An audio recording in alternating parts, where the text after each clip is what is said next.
Hello students and welcome to second lecture of financial management. Today we are going to discuss second topic of unit 1. Our topic of discussion in today's lecture will be time value of money. In previous lecture we have discussed about basic concept of financial management. So in continuation of previous one we will be discussing the time value of money in today's lecture.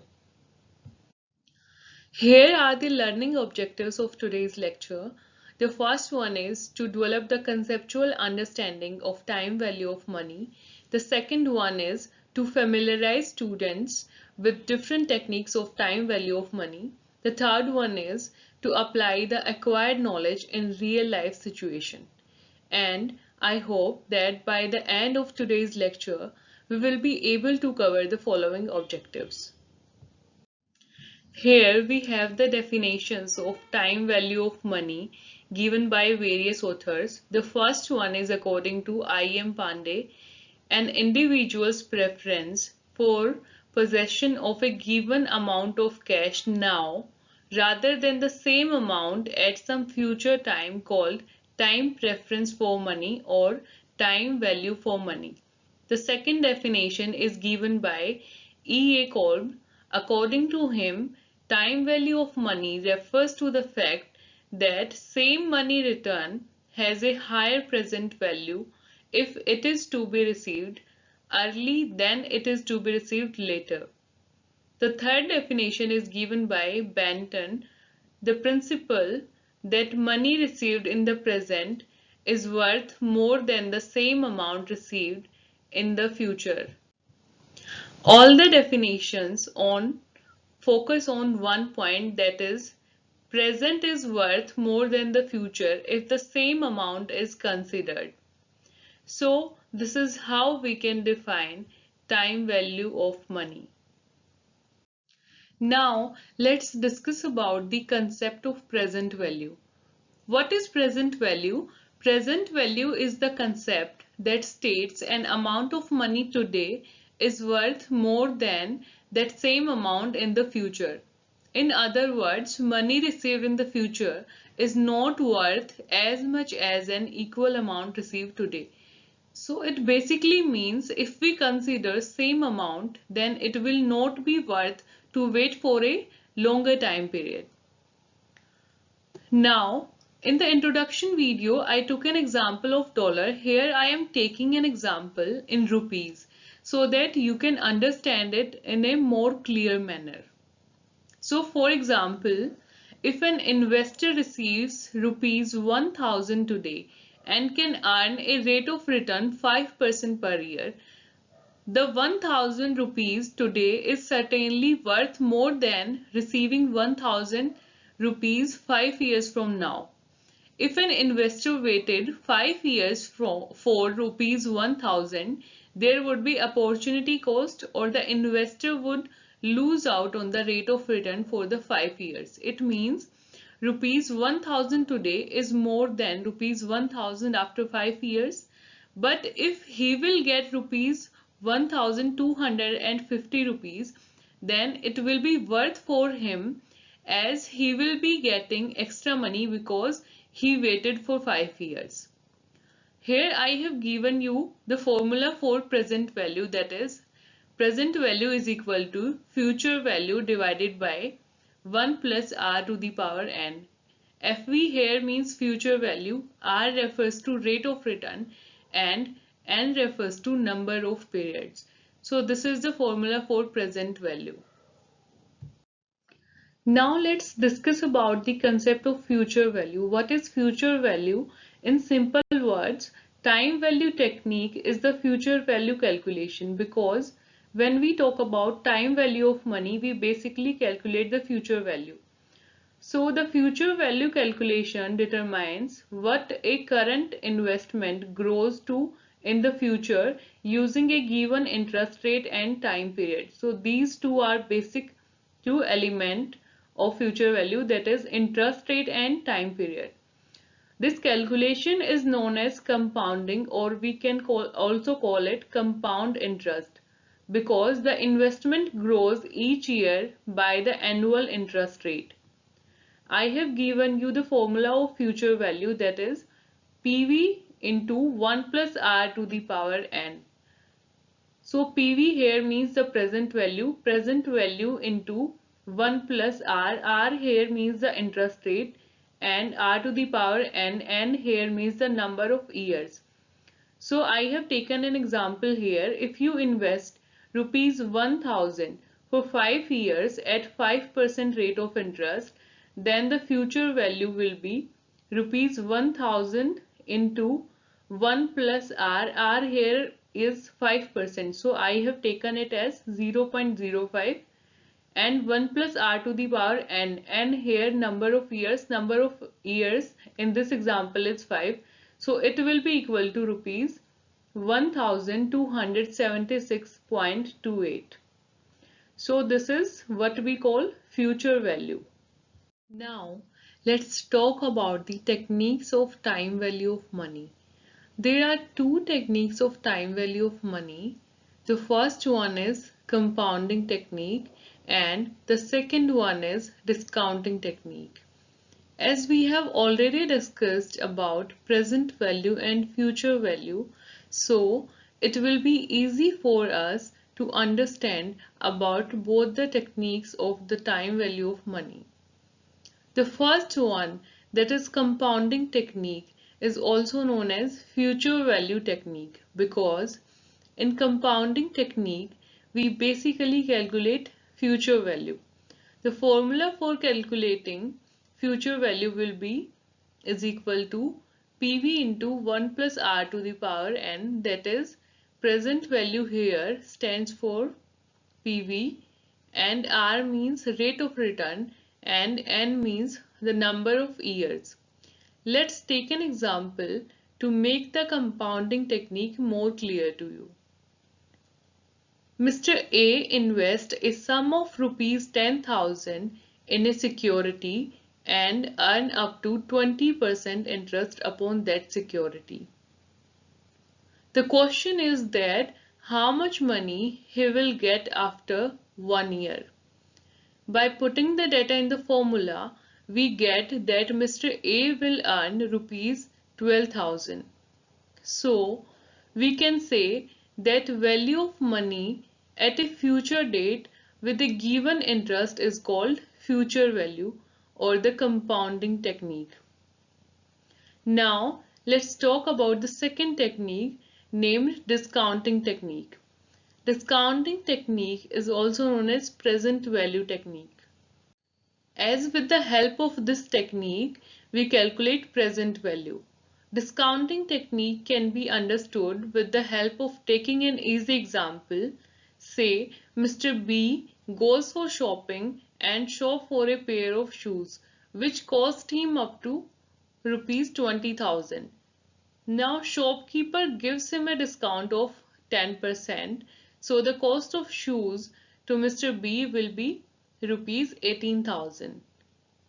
So I hope guys now you all are aware about the basic concept of compounding and discounting technique of time value of money.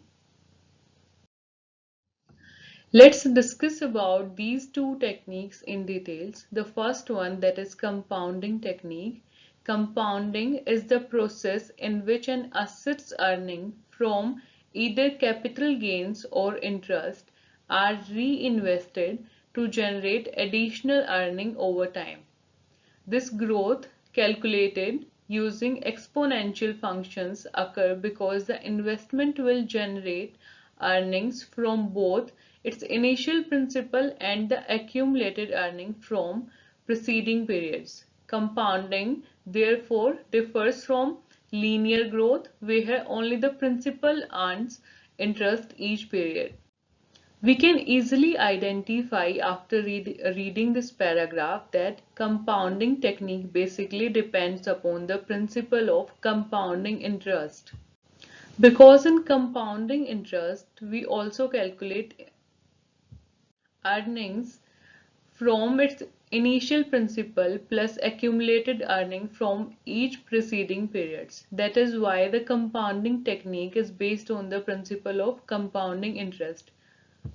Also, I have told you that compounding technique is equal to future value because we calculate future value when we talk about compounding technique of time value of money. So the same formula will be applicable here, that is Fv is equal to Pv into 1 plus R to the power n. So basically we know that Fv means future value, Pv refers to present value, R means rate of interest and n means the number of years. Now assume that an investment of rupees 1 lakh a person earns 20% per year. The resulting future value based on a varying number of compounding period is, if we calculate this on the basis of annual compounding interest, or we can say it annual compounding technique, then the future value will be is equal to rupees 1 lakh, that is present value, rupees 1 lakh here is the present value, into 1 plus R here means rate of interest, and in our example rate of interest is 20%. So I have written here 20% and n means number of years. So we will be calculating here for 1 year. Then the future value will be 1,20,000 rupees. This is how we calculate compounding technique, or we can also say it compounding interest. The second technique of time value of money is discounting technique.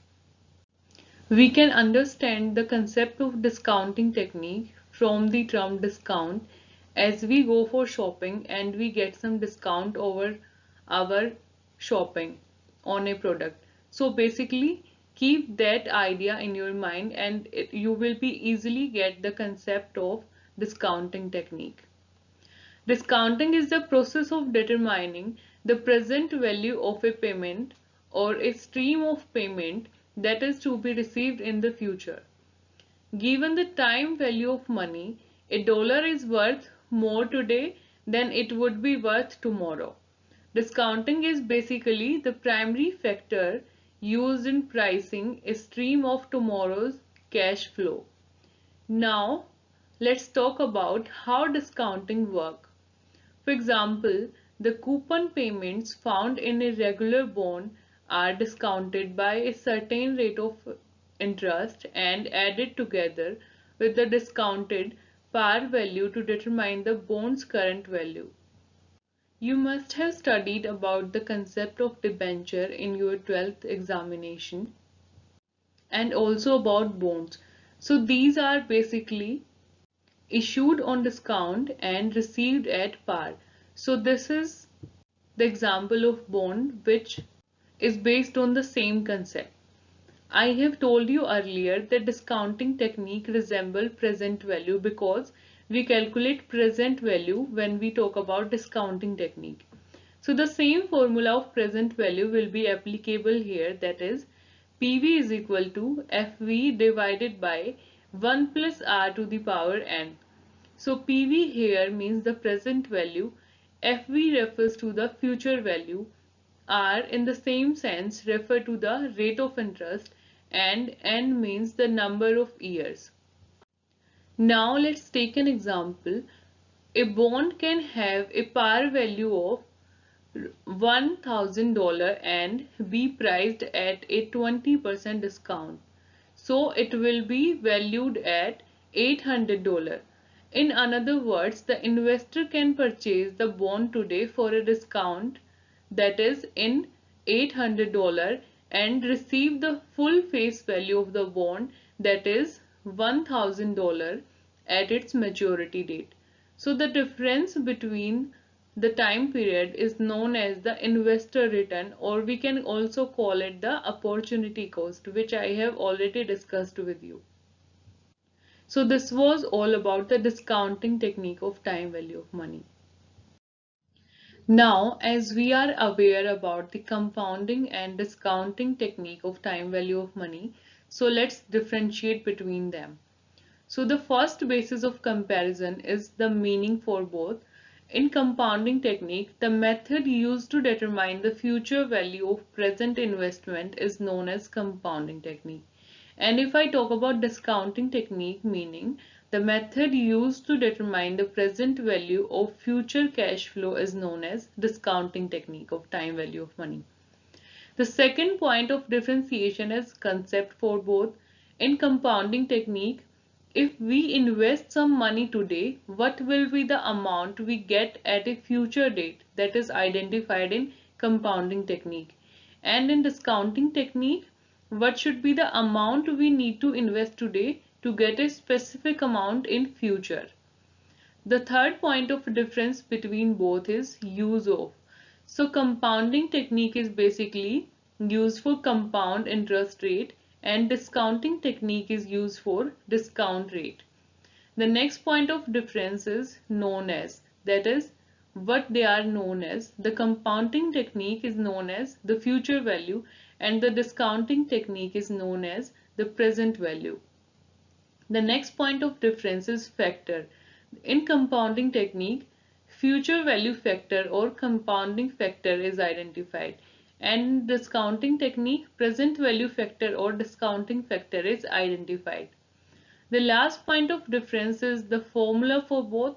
The formula of compounding technique is future value is equal to present value into 1 plus r to the power n, and the formula for discounting technique is PV, that is present value, is equal to future value divided by 1 plus r to the power n. I hope you will be able to differentiate between both the technique of time value of money, that is compounding technique, and the discounting technique. We have discussed about all the aspect of time value of money. Now, in order to conclude, time value of money is the concept that money you have now is worth more than the identical sum in the future due to its potential earning capacity. This core principle of finance holds that provided money can earn interest, any amount of money is worth more the sooner it is received. TVM, that is time value of money, is also sometimes referred to as present discounted value. Beside this, we have discussed about present value, future value, and the two techniques of time value of money. The techniques were compounding and discounting. Compounding and discounting are simply opposite to each other. Compounding convert the present value into future value and discounting convert the future value into present value. So we can say that if we reverse compounding, it will become discounting, and if we reverse discounting, it will become compounding technique. Compounding factor table and discounting factor table is taken into consideration for the quick calculation of the two. I hope you can explain time value of money now. Here, I have given you some practice questions which will help you in self-evaluation, that is, how much you got from this lecture. The first question is, what do you mean by time value of money? So basically you have to explain the concept of time value of money with the help of present value and future value. Beside this, you also have to discuss techniques of time value of money, that is compounding and discounting technique. In the second question, you have to differentiate between the compounding technique and discounting technique of time value of money. I hope you will be able to answer these questions. Here is the list of references which I used in preparation of this video lecture. You can go through these links if you want to go in more details. Now I would like to wind up the session. Thank you all.